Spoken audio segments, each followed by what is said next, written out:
activists when they were kids. When they were kids, they were activated in many ways and inspired to continue to be activists in their life. And then they grew up and we remember them for the great things that they did. It's Kid Activist with Miss Jan. Boop. Hi, Miss Jan. Hi, Miss Zing, and everybody out there. What's going on? Happy to see you. Oh, I'm just always excited about this program because I learned so much. Now, I wonder though, Miss Jan. I don't think we've done 6 or 7 of these. Okay, I cannot recall a time when we've done one when you and I haven't cried.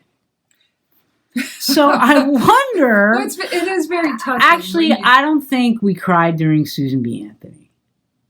I'm not sure. I don't know. We'll have to go back and look that over. I'll have to watch the videos. But let's see if we'll cry. Is James Baldwin going to make us cry in a good way? I don't think so. Okay. All right. Yeah. Okay. Yeah. All right. Cool. But I just wanted to share this Yeah. with you. Yeah. Tee us up. What I found, usually when I do this program, I get other books to sort of back it up. Right. So different books about these people and stuff. So, hey.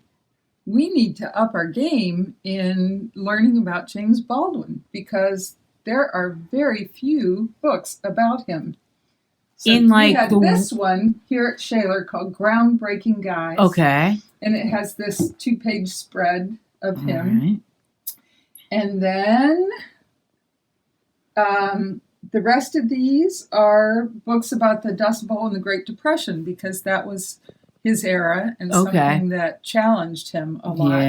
Yeah. But I think we need some real, honest to goodness, true books about James Baldwin up here in the children's department. Are there any out there that we could buy? Like, have any been published?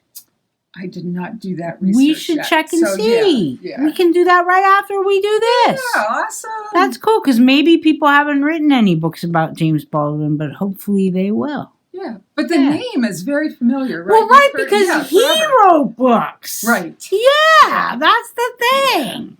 So, and I did order some from other libraries. Like this one is from a different library. Yeah.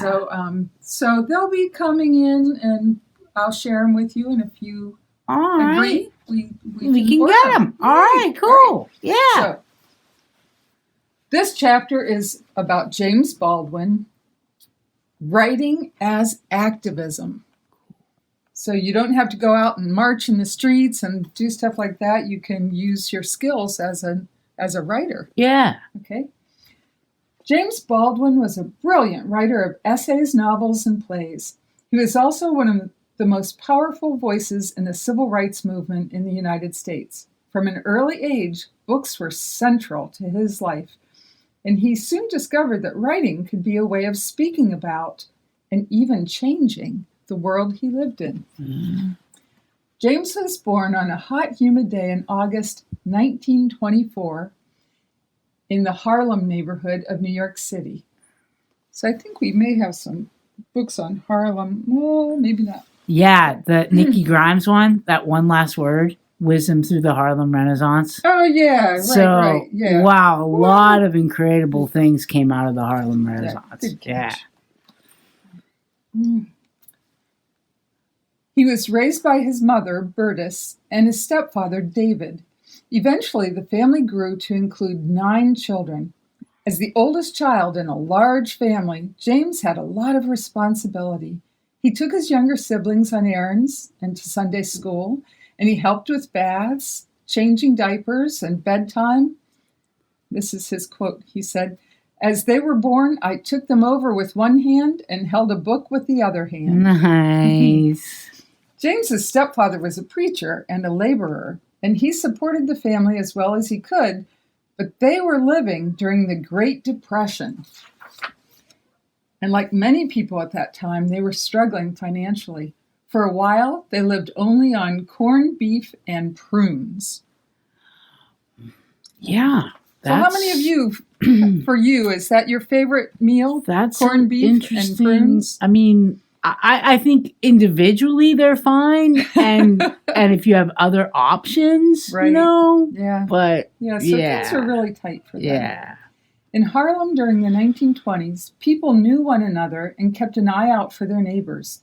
It was a diverse, multiracial community. African American, Irish, Polish, Finnish, Italian, and Jewish families all lived there.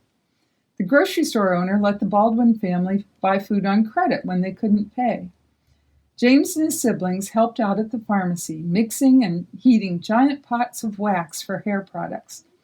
They poured it into cans to cool, and when it hardened, they attached labels that said, Dr. Martin's Hair Wax. The candy shop was run by James's aunt, whom the kids called Tonty. James's grandmother Barbara lived with the family. She was unwell and rarely left her bed. Barbara had been enslaved, and her stories about that terrible time were passed down to her son David and then to James. James's stepfather was an angry, troubled man. He'd led a difficult life, and as he aged, his mental health worsened. He treated James much more harshly than he did the younger children. He made fun of James's appearance, calling him the ugliest child he had ever seen. James later said that his father frightened him so much he could never again be frightened of anything else. However, James knew that his mother loved him. One of his first memories was of her holding up a piece of black velvet and saying, "That is a good idea." As a result, for a long time, James thought the word idea meant a piece of black velvet. His mother protected him, and he tried to protect her, too. One time when he was 8, he stole some money so that he could travel to Maryland for her father's funeral. When James began school, he was very small for his age, perhaps because he was malnourished. Malnourished means he didn't get enough nourishment to feed his body. One of his teachers noticed and fed him cod liver oil to help him gain weight. His intelligence was as obvious as his stature, and teachers responded to that as well. Throughout his childhood and teens, a series of mentors helped enrich his education and nurture his intellect. One such adult was his principal, Mrs. Gertrude E. Iyer, the first Black principal in New York City. She remembered him years later as a very slim, small boy with a haunted look. Because of his size and shyness, James was often bullied, but Mrs. Eyre looked out for him, and she encouraged his talent for writing. Soon James started visiting the nearby public library and devouring books. Yay, public libraries! James had a favorite hill in Central Park where he liked to sit and look out over the city, dreaming about the future. The present certainly wasn't easy. As James grew older, the community he lived in became poorer, and local white-owned shops refused to hire Black employees. Civil unrest ensued, including protests, boycotts, police brutality, and riots.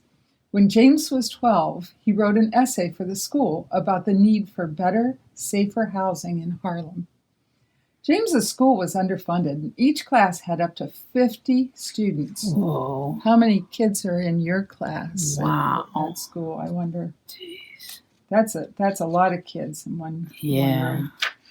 When he was in 6th grade, a young white teacher named Orilla Miller arrived as part of the theater project, and Mrs. Eyre asked her to take James under her wing. Orilla, or Bill as she was known, became a very important person in James's life. They both loved literature, especially Charles Dickens. Bill and her sister Henrietta took James to plays, movies, and museums. His favorite performance was a production of Macbeth, performed with an all-Black cast. Bill was also an activist, and she included him in many conversations about political issues. In junior high school, 2 more important mentors appeared in James's life.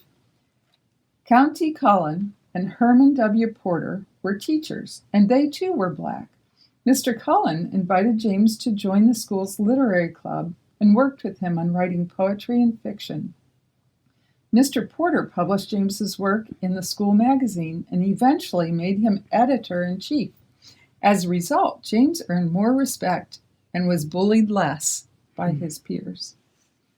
Mr. Porter took James downtown to the public library, helping him see the world of literature as something he had a right to access. How would you say that, Miss Things? Access. He got access to the things in the stuff. library. Yeah. His support helped James develop the confidence to overcome the stares and racial slurs of white police officers who would ask why he didn't stay uptown where, they said, he belonged. The support of Mr. Porter and Mr. Cullen also helped James begin standing up to his stepfather, who wanted James to leave school and get a job. James refused. Instead, on Mr. Cullen's advice, he applied for admission to a prestigious high school and was accepted. He worked on the school's magazine, The Magpie. He and the other students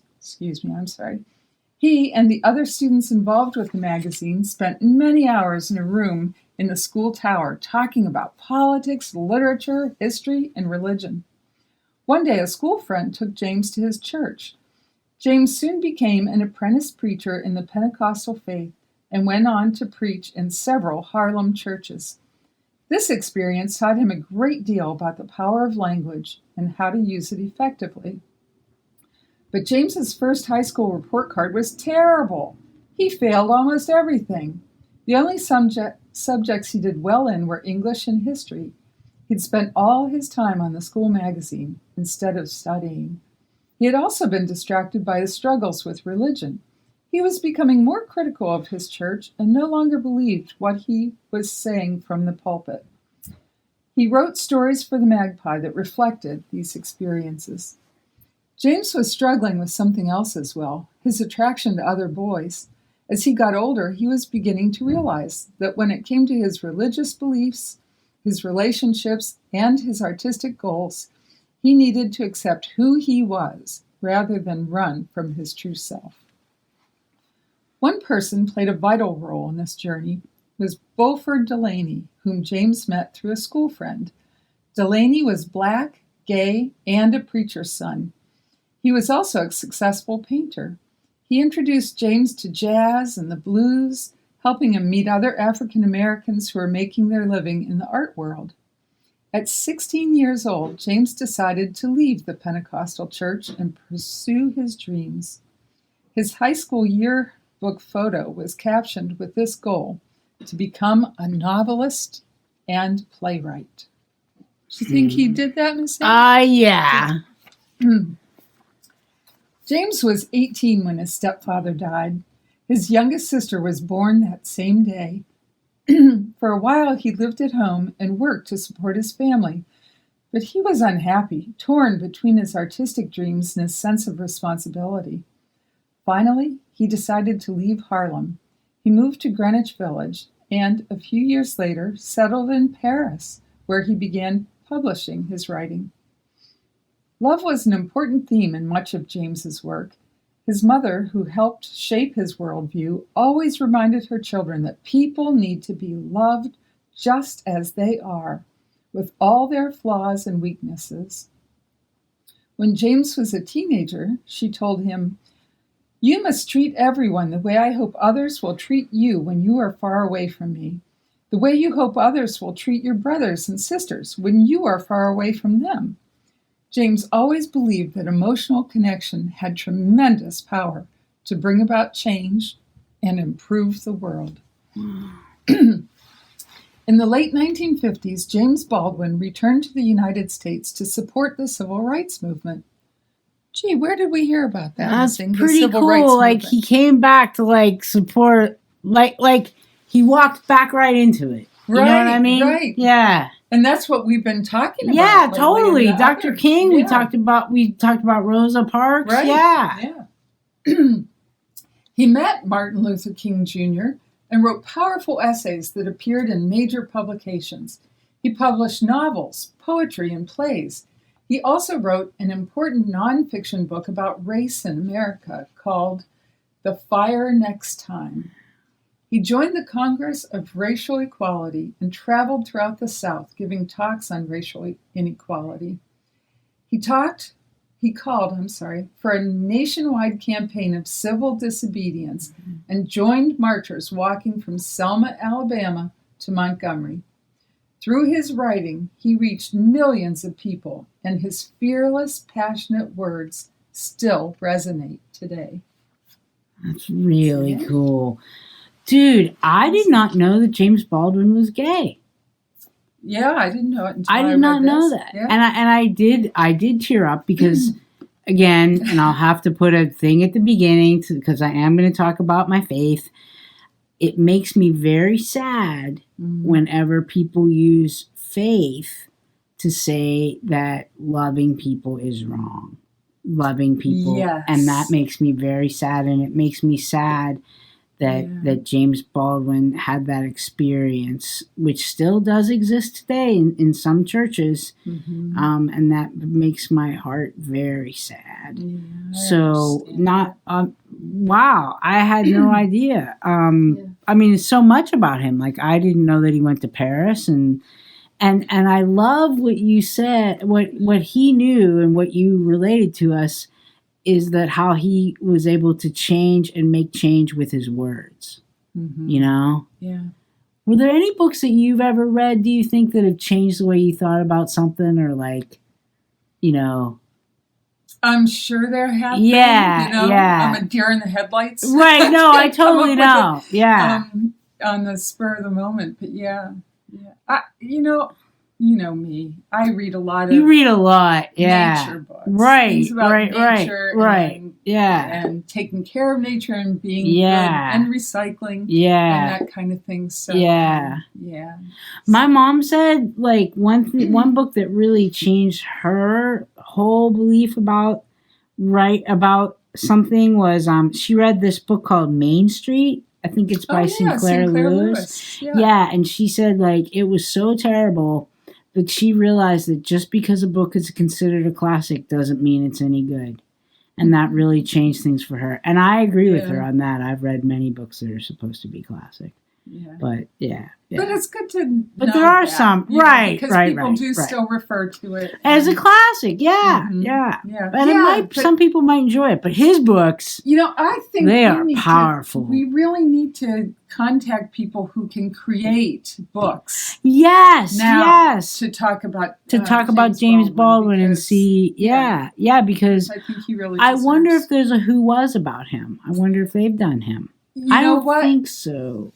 I looked on the Who Was shelf and didn't see one. Maybe they will. I did not look it up online to see if we have it. I wonder. I don't know.